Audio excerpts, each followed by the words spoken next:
So welcome everyone. It's a huge joy to introduce you to two of my favorite people that I've known for, well, we won't say how long we've known each other, but it's been a while. And we come together through the coffee industry, both of us, Jonathan and Ed. We all met through coffee, which is pretty cool, and they'll tell their stories. But I wanted you this time around to meet. The first module, Ed and Jonathan, we had some amazing activists and speak to us about how to launch a campaign, or from HIV to the social dilemma. So how they can use their voice, how they can grow and lead as advocates for social change. So there was a lot that we spent in the first part about advocacy and campaigning, and it's really marketing your idea and how do you get it out there, right, in a different activist kind of way. You guys are our feature, talking about more that social entrepreneurship, social enterprise. How do you use or leverage either business and one of the questions I have that I'm going to have Ed kick us off with in a minute is really related to what is a social entrepreneur? Who is a social entrepreneur? Is it only for the for-profit, or is it, so those types of things, as we think about how we can drive social change, positive social change in this world, there's so many different frameworks. So as these young innovators are thinking about how they structure their own startups, whether it's a for-profit, a B Corp, a nonprofit, these are all the things that they need to understand, and your unique perspectives are very cool. I will just give a top line intro to Jonathan and Ed. Jonathan, I met first, I don't even remember when I met you, Jonathan, but it was a while ago. And Jonathan was the very first, I give you all this credit, the very first person and team to really think ethically about supply chains. This is before corporate social responsibility was even a thing. It's before fair trade was even really a thing. Jonathan and his partners thought differently about how, like, what's fair to coffee farmers and to other farmers. And he really led this fair trade movement and launched a company called Equal Exchange and another one called OK USA. So I'll have Jonathan explain that in a second. Jonathan ended up, when I was working with Ed Frechette at Dunkin' Brands, Ed was my boss. And so we were looking into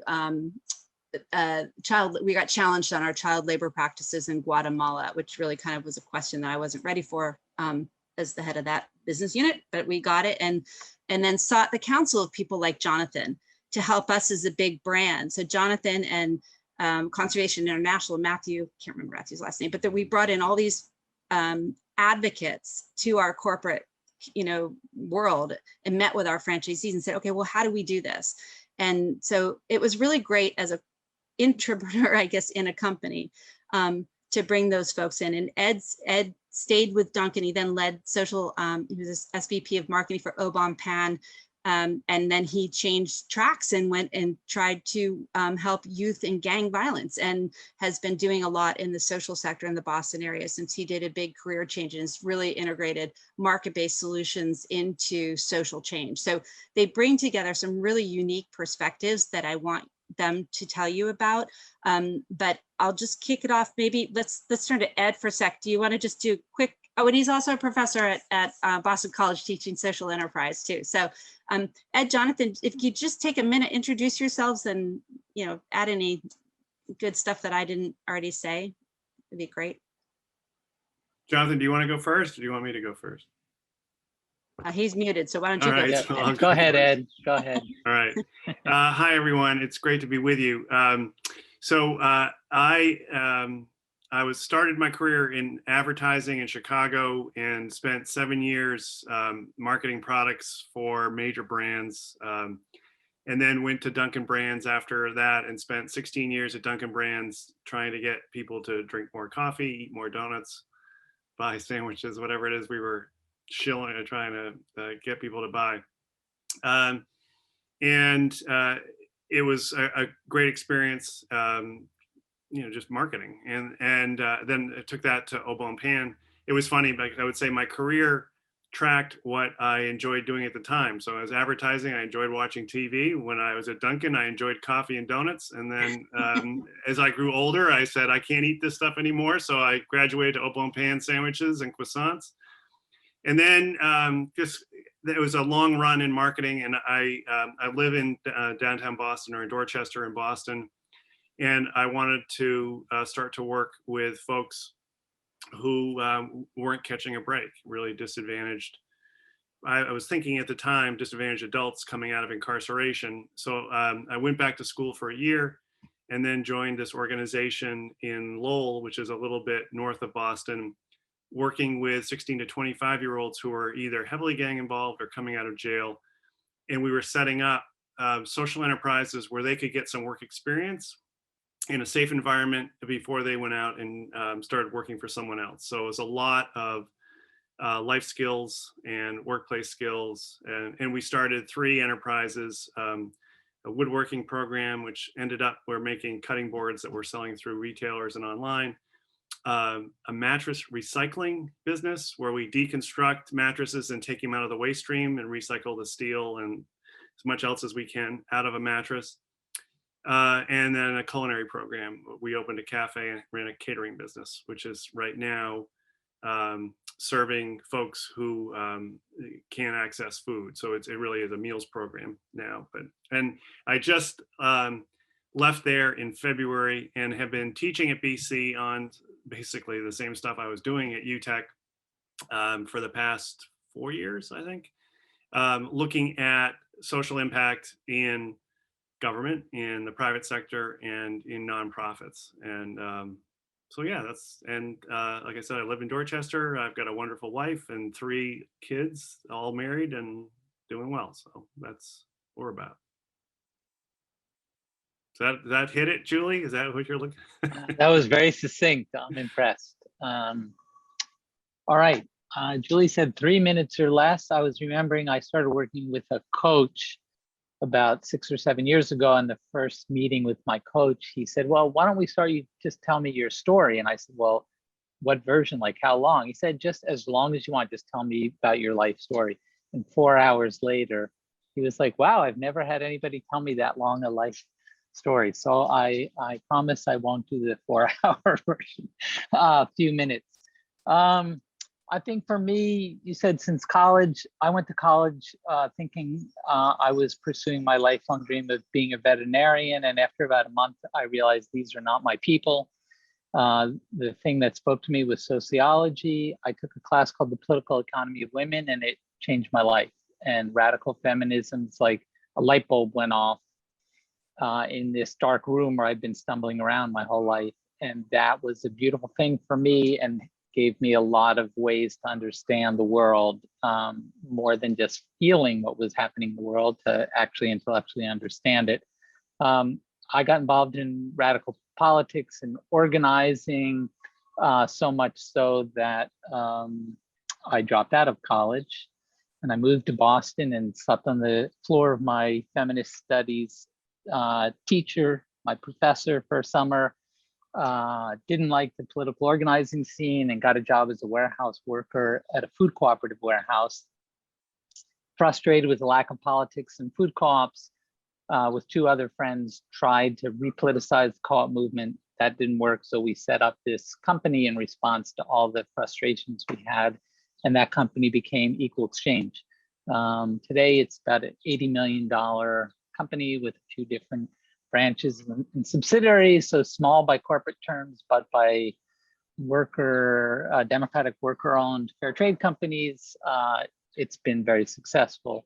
So I've done many things. I won't bore you with all of them. I've set up other social enterprises. I've designed development projects. I've consulted in setting up farmer-owned tea brands in Africa, all kinds of stuff.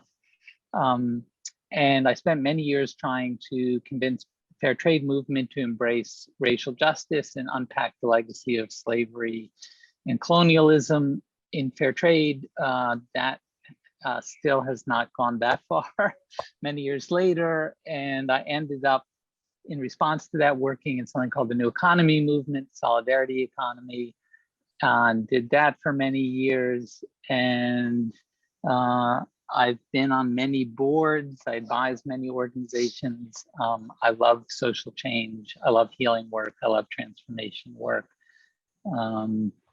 And yeah, unfortunately, there's always more than enough to do in that regard. And I'd say the most interesting thing I'm doing now, I've just joined a new executive board of 3 organizations: the Southwest Georgia Project, the Charles Sherrod Institute, and New Communities, Inc.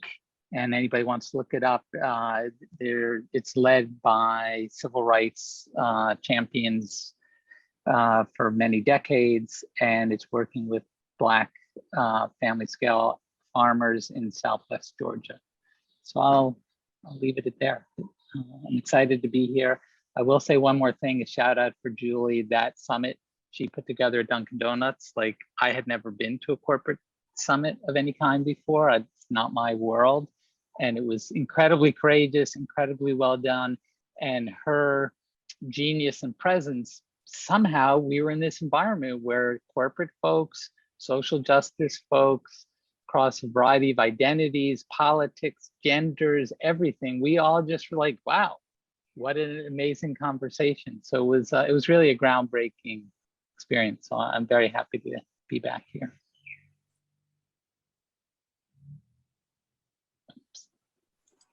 It's interesting you say that, Jonathan. Thank you. I want to pull that back to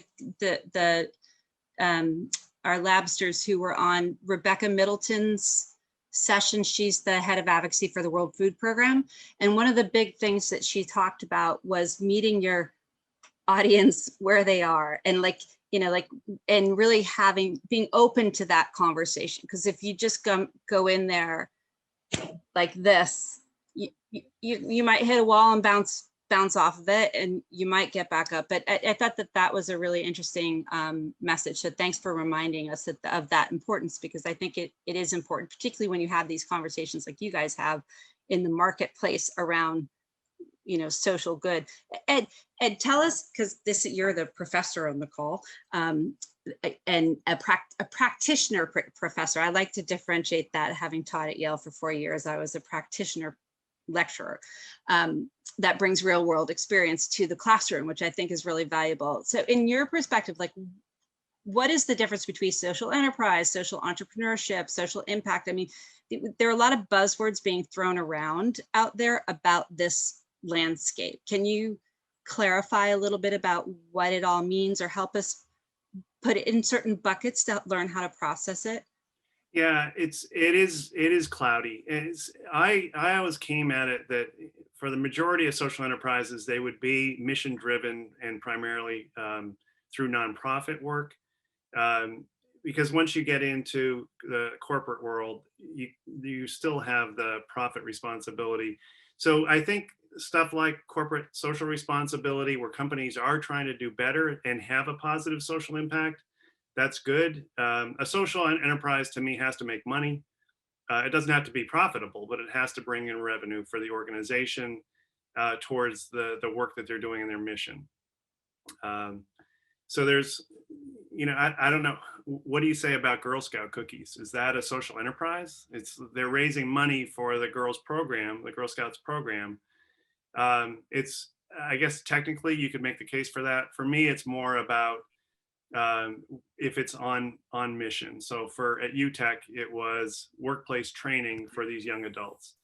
And unlike Dunkin' or any other for-profit business, when you go to control costs, the first thing you do is you cut labor, because if you have to bring your costs in line. And at UTEC, you can't, because your product is these young people. That's why you're there. And so if you're going to find ways to save money, it's not going to be through cutting labor. It's going to be some other ways. So I think it just puts a lens on the work. But I would say you can have a lot of social impact in the corporate world, but the social entrepreneurship, for the most part, no shit. I say that, and then I think about some of these products that, like water purification products in Africa. It could be a for-profit organization, but it's mission driven. They are in business to do this work. So I guess it really is, maybe the differentiator is, why are we doing this work? Why, what are we selling, and towards what end?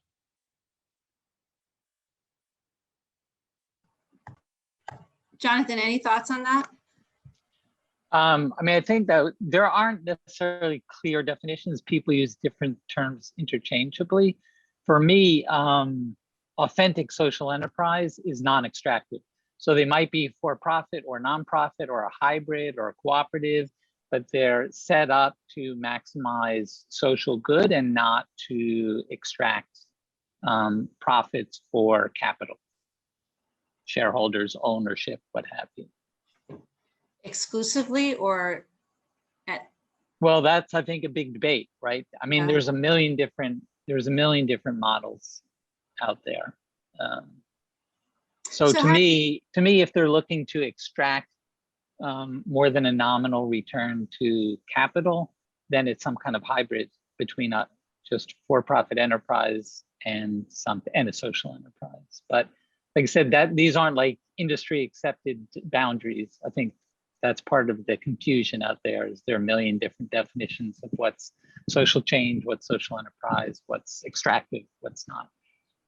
So what should I, as a young entrepreneur, be thinking then? What should I be asking myself if I'm trying to think about how I'm forming my company? What am I? Like, you know, what's that? You know, Yeah. Tell me about your company. Like, what am I? What questions should I be asking myself? Well, for me, it's hard to boil it down to one thing, but if I would say one thing, I would ask, well, maybe two things. Who is this benefiting? And specifically for me, my ideal is that we're building community wealth. And by wealth, I don't mean money, I mean community well-being. And so I think there are some things that build community well-being and community wealth that might be a little bit extractive or a lot extractive. So I don't think it's like either or, but to me, that's the focus of social enterprise. As I think Ed talked about UTEC, is regardless of what the financial model is, it's focused on community well-being. I call that building community wealth, to kind of try and challenge what wealth means. It's not just about money. But that, for me, it's about building that community wealth or well-being. So I would, if I was to add, I agree with that. It gets, when you get into the weeds, it's, can this business be profitable? Can you be a for-profit and do the work you want to do? And there's some things, some industries where it's just, there's no money to be made, but the need is there. And so you would structure as a nonprofit. And a lot of nonprofits don't want to be nonprofits because they're spending so much time looking for the next dollar to keep themselves going. And that's where the social enterprise comes in, because that helps offset the ask. So if you're a traditional nonprofit and you're looking for donations or grants and you're spending all your time to get 100% of the revenue you need, that's a ton of work. And I've seen organizations say, we can't be bothered with this anymore. We got to figure out how to do this profitably so we don't have to be constantly fundraising. And the social enterprise can be a part of that, where it may not get you all the way to bright in terms of getting you to profitability, but it can take a lot of the edge off. How did you guys use, so the farmers, Jonathan, you know, or your workers creating this co-op, how did you engage the people you were trying to help and work with? And same thing with you, Ed, like with the youth that you're trying to help, when you're designing these organizations or solutions, how did you engage them? Well, I mean, I think when we started Equal Exchange, the short answer is we were unwittingly really embracing a white savior narrative. I'll just say bluntly. So we came up with the idea, and we decided we want to work in solidarity with liberation movements in recently liberated countries in the global South, we said then. And we quickly found out that wasn't practical. We were a tiny organization with no money, no international business experience, etc. And so we didn't really engage farmers. We engaged other people doing that kind of solidarity work. But in a way, you could say, even though we get all this credit for like this amazing worker co-op, blah, blah, blah, I mean, it was a fantasy in our own minds that we were here to help other people. And somehow we came up with a whole story about our role was to revitalize the food experience for people in the United States. So through working in solidarity globally, we were going to help people here realize that they could, the foods they eat and the choices they make impact people across the globe, and that they could learn about their food and the people that grow and produce their food and process their food, and at the same time, be empowered by being part of this global network. And for us, it was about going past capitalism. Ed, what about you? Do you get the youth? How are the youth engaged? It was driven by gang activity in the city of Lowell. There was no safe places for kids to hang out. And so actually it was a bunch of young high school kids went to the city and said, we don't have a safe place to go. And so the city came up with $40,000 and said, good luck, see what you can do.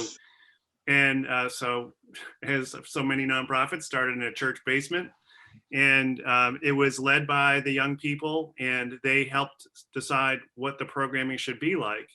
So it really is the concept of meeting them where they're at is once UTEC got off the ground, we have a group of street workers that would go into the community and go to the hot corners and tell people there's this programming that's available to you if you want to get off the street and take your life in a different direction.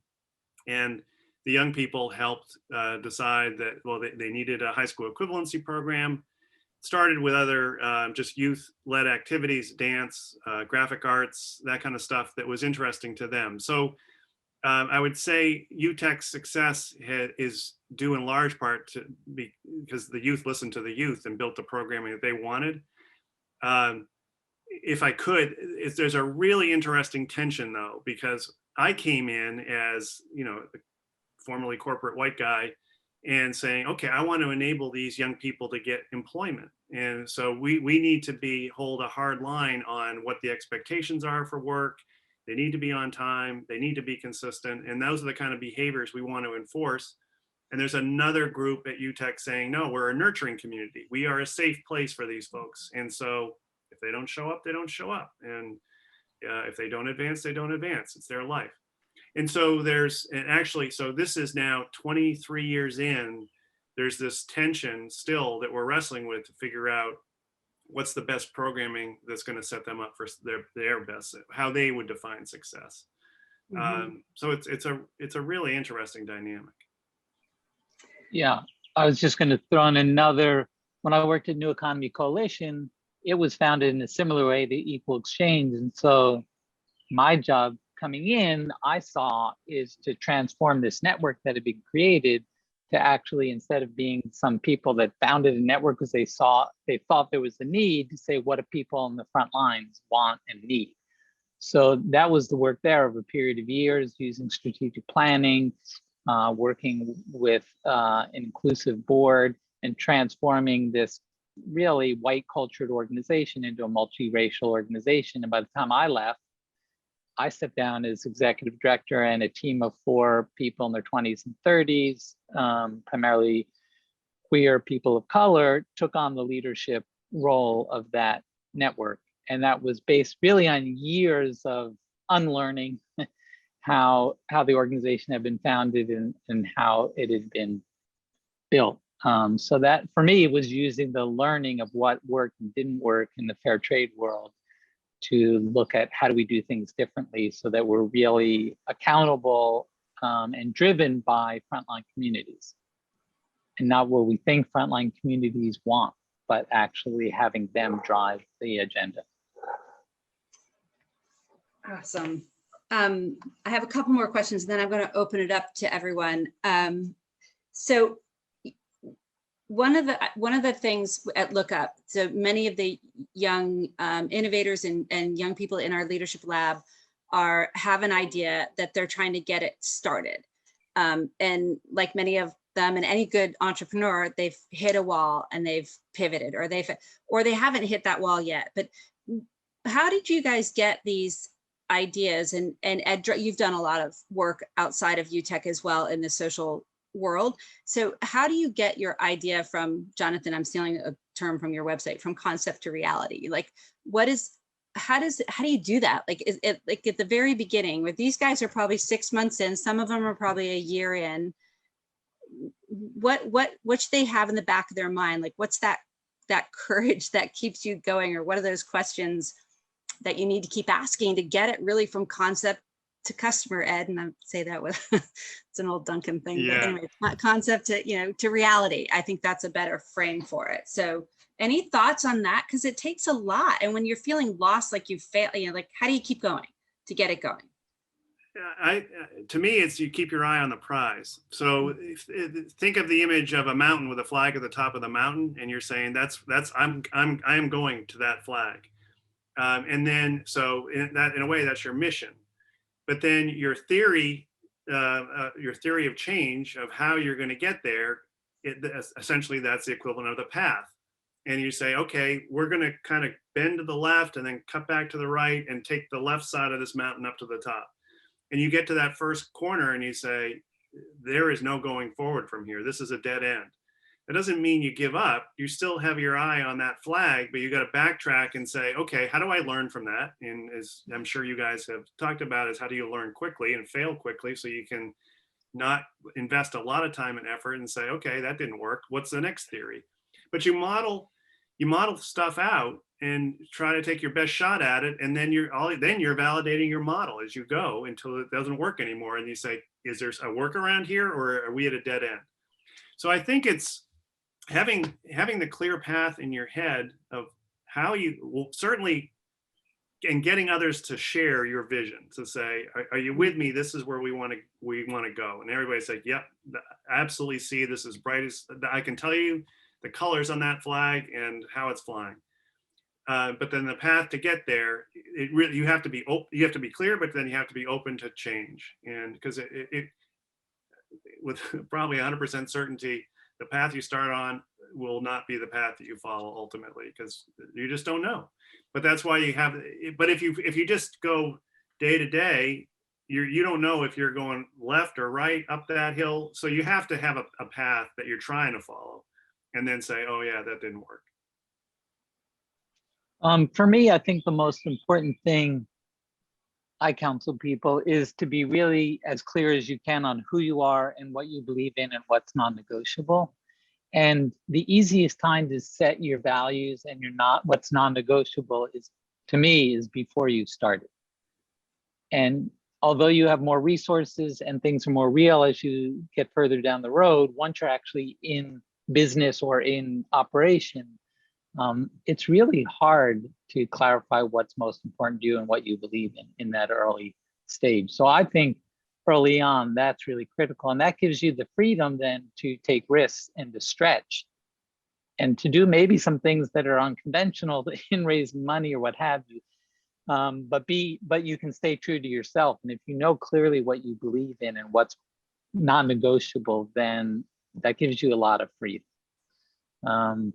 I remember when early days of Equal Exchange, after a few years, we were at break even. We had a line of credit from what I guess is Bank of America now, is Bank of Boston back then. It was secured by cash, right? Because they thought, like, you guys are really unusual people. We're not taking this risk. And so we had new officer overseeing us. We went into to negotiate for a line of credit that wasn't secured by cash. I had an older brother who was an investment banker. I had a hand-me-down suit. I dressed up. We went with our lawyer, had on his sport coat, and we sat down with the bank officer, and we're talking, and we present our case, and he pauses, and he looks over the window, and he says, Jonathan, you know you guys are fucking weird, right? Like, you think I can go to my credit committee and this coffee company that pays above market price and stores coffee in 2 different countries, you think that's available to secure a line of credit? Like, you've got to be real about who you are. And that was the last time I ever wore a suit to any business negotiation, because it wasn't me. And I just realized, like, I had to be true to myself, and I was trying to pretend I was my brother or something, like, and I was trying to get something that wasn't realistic. So I think for me, being realistic, brutally realistic. The other thing for me personally is that I find it much easier to create in a combination of, like, I like to do my own innovation in my head. but I can't make anything happen unless I have a team. And so my preference is a team of 3 people as a founding team, but who knows what number is right for anybody. But for me, there's a magic in 3. And so I find then we can have fierce debates. Like the 3 of us that started Equal Exchange, we worked together before we started Equal Exchange. We had a major blowout fight every 2 years for 20 years. Like I quit one time, serious disagreements, but we loved each other, we trusted each other, even though we didn't always agree. And that, having that courage and that trust to really disagree and really explore the different points of view, I just think that we all feel to this day, 35, 40 years later, like that was such a gift that we could have that level of disagreement and passion. And yeah. May we all have strong enough relationships like that throughout our entire life in business and in your personal life to be able to weather those storms. That is great. I'm going to open it up for questions. I wanted to frame it, and maybe to kick us off in sort of this ecosystem world. Jonathan, just and so this group that we have, they're basically challenging the digital ecosystem, the tech ecosystem, and demanding that more ethics are designed into it, are regulated, and then also helping people understand their own relationships, and particularly young people who have grown up. They were born digital. It's a conversation we have often. So these guys are out there to help their peers, as you guys, even in your own words, are saying, youth talk to youth, and youth will listen to youth, and so that's what they're doing. But they're taking on a powerful ecosystem. And I know, Jonathan, I love in your bio, it says that for 30 years, you've been working to convert the destructive aspects of business into a positive force for people and the environment.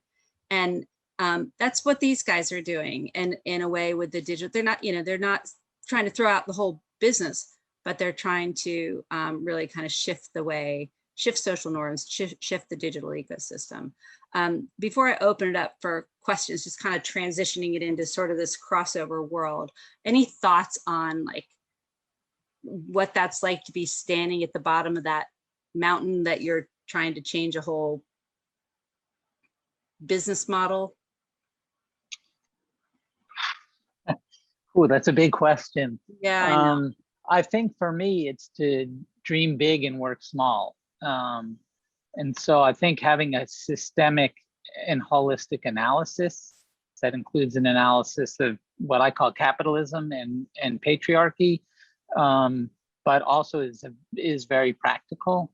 It's that, to me, it's that dialectical tension between thinking big and boldly and sometimes naively, and being very practical about on the ground, what are the choices we need to make. And again, being practical on the ground, the clearer you are in your values and what you believe in and what the boundaries of what you believe in are, then the more freedom you have to move and shift in the day-to-day world to succeed. But if you have that larger systemic piece and playing with that tension between here's global systems or national systems or regional systems, and here's you as a small organization or a small network, or what have you. So for me, it's about always playing with the tensions. And I think the more radical your politics, the more outside of power systems you are, the harder it is to create change,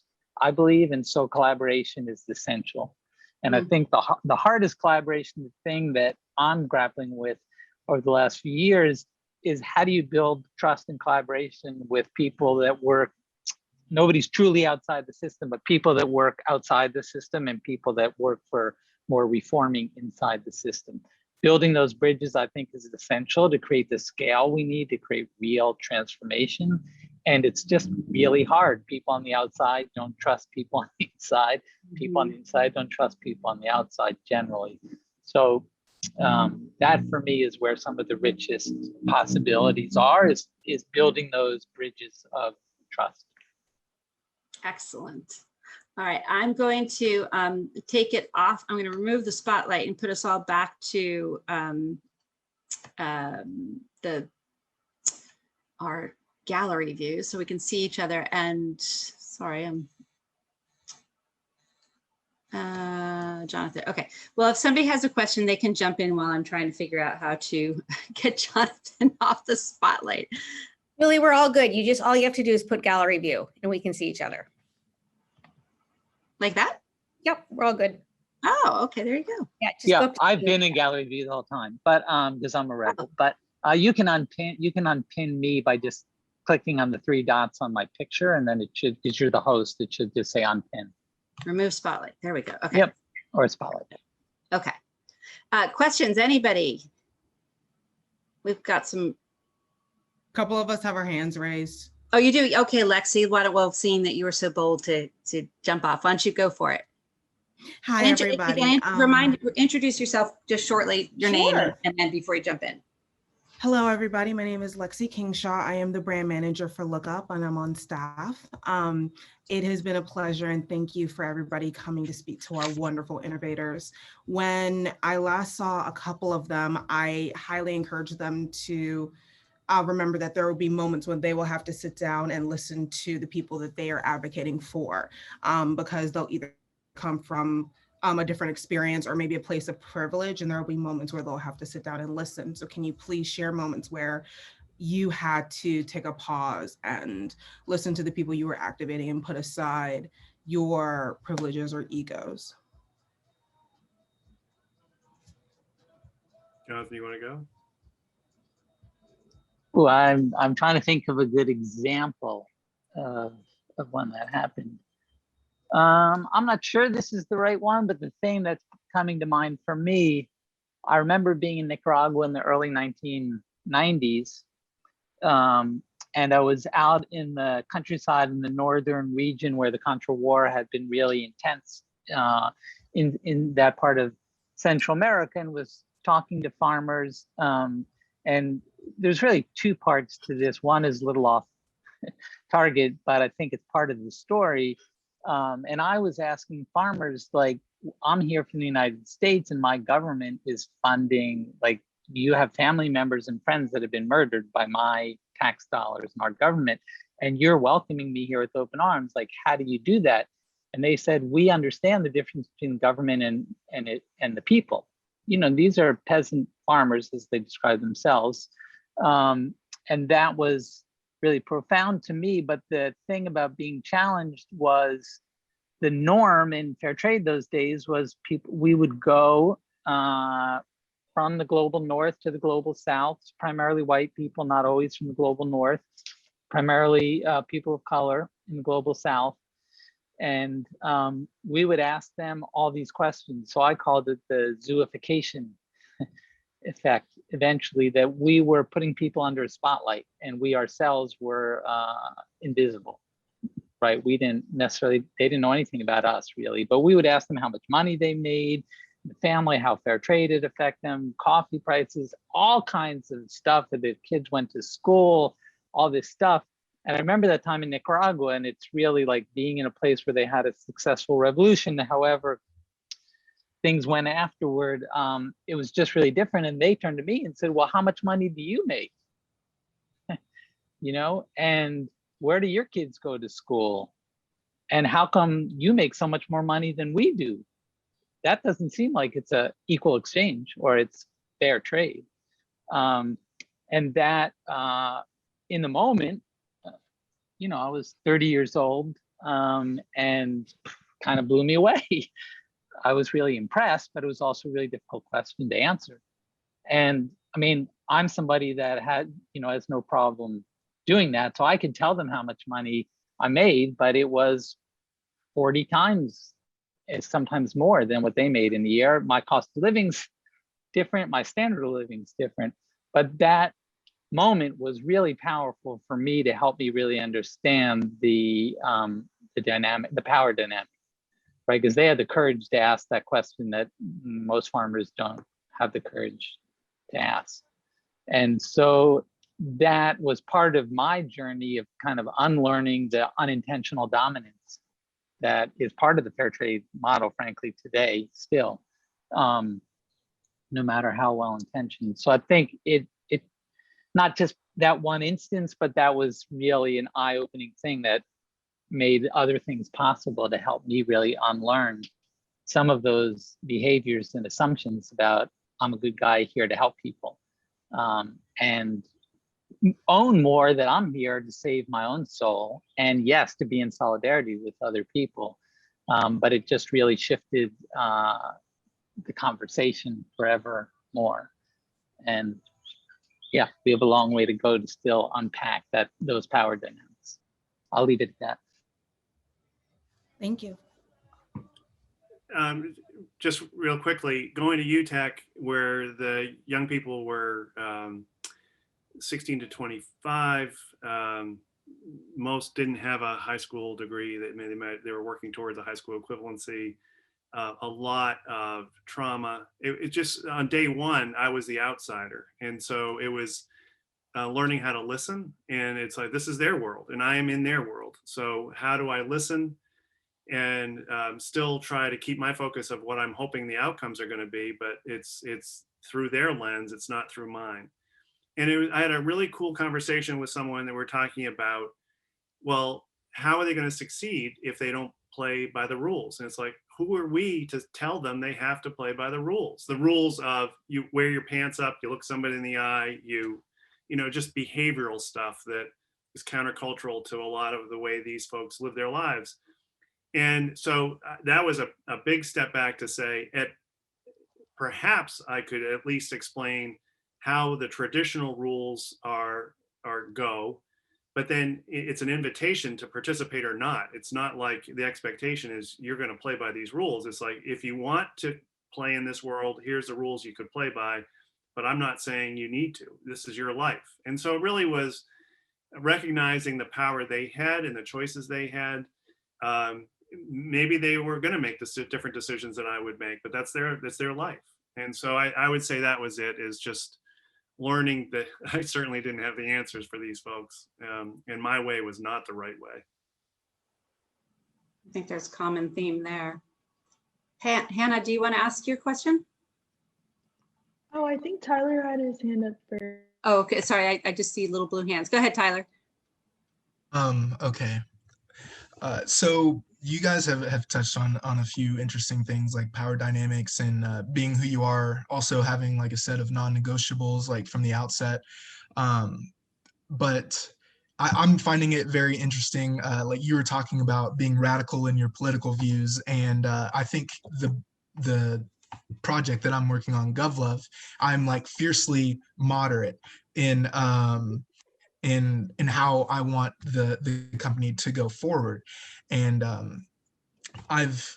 there are some things and some strategies in like how I want it to go that some people are a little bit like skeptical about, or that they want to change for different paths to monetization. And so I guess my question for y'all, like, I know that I'm the younger guy, and I'm also, I don't have the experience. So like Mr. Ed was just saying, like sometimes like you do need to sit there and listen. But also like Mr. Jonathan was saying, like you also don't need to like put on your suit for that meeting if that's not who you really are. And so I guess my question for the two of you is like, how do you fight for that middle ground? How do you stay radically moderate? I guess is my question. I have a thought is there's this tool called the public value triangle that it's about operational capacity, the value you're providing, and legitimacy. And I think in your case, a key piece is who gives you legitimacy? Who outside your world can when someone sees that person's name attached to it, that it's like, oh, okay, if they're in support of this, there must be something going on. And you're walking such a fine line that you're going to need folks on both sides, but that are respected and say, okay, I get it. I can see where he's coming from based on, it's like, who's the company you keep? So I think that's an important piece because if you are the new guy, it's tough enough just getting off the ground. But if you can find someone that can give you, or an organization that can give you legitimacy, it gives you that much of a step forward pretty quickly. Yeah, and I think for me, Mr. Tyler, what I was trying to say is know yourself and know the context. So for me, as a middle class, straight white cis man, I could afford to maybe take the risk of not wearing that suit again. And maybe for you as a Black man in America today, that's something that you just feel like, no, I need to do that.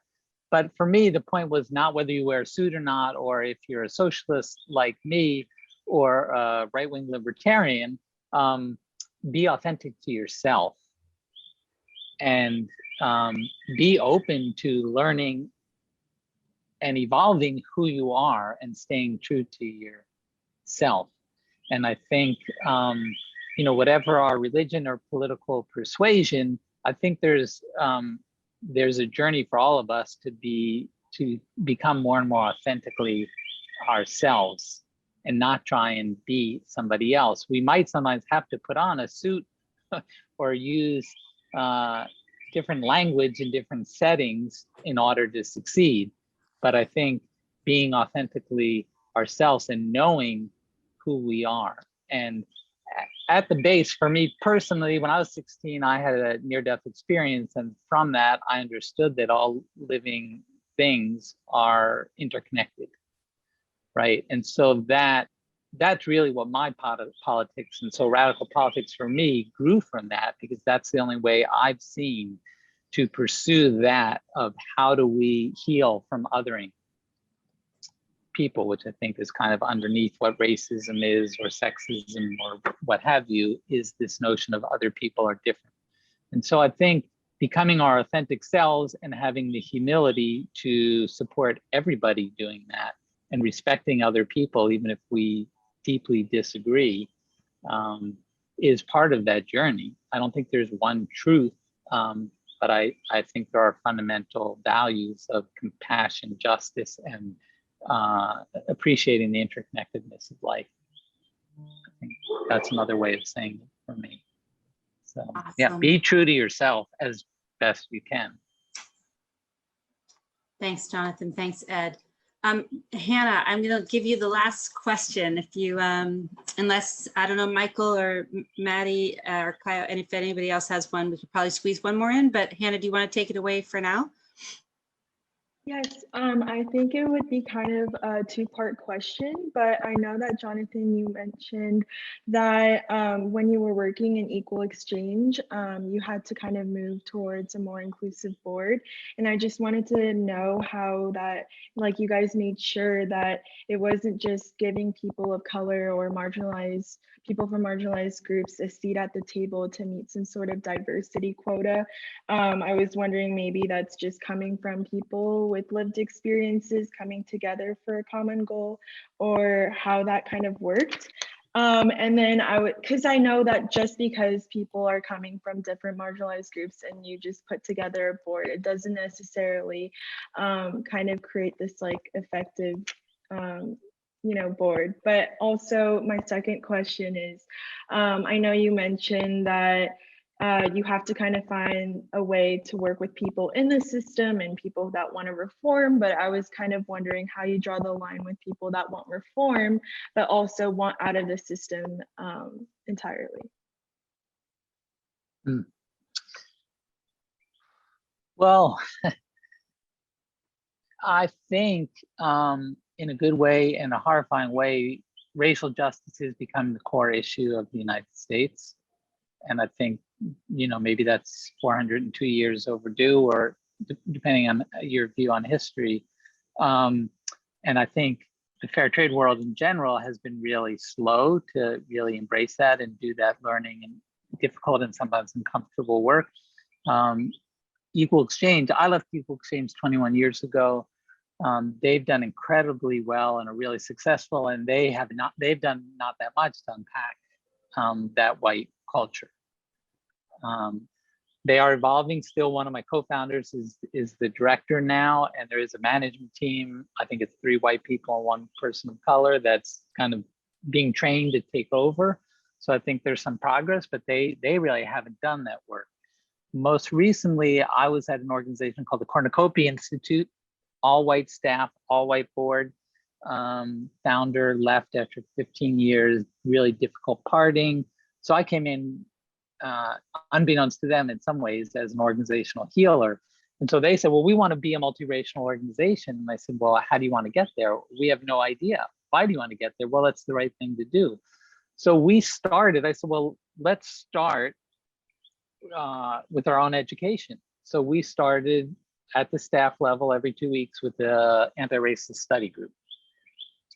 And all staff came. It was volunteer, but everybody came. And so they're a year and a half into that. They're still doing it. And they're still an all-white organization. And after a few months, the communications director, who's now the deputy director, said to me, Jonathan, my work is really slowing down now. I'm really struggling. Like, I have this growing awareness now, this anti-racist lens, and it's getting really hard to write.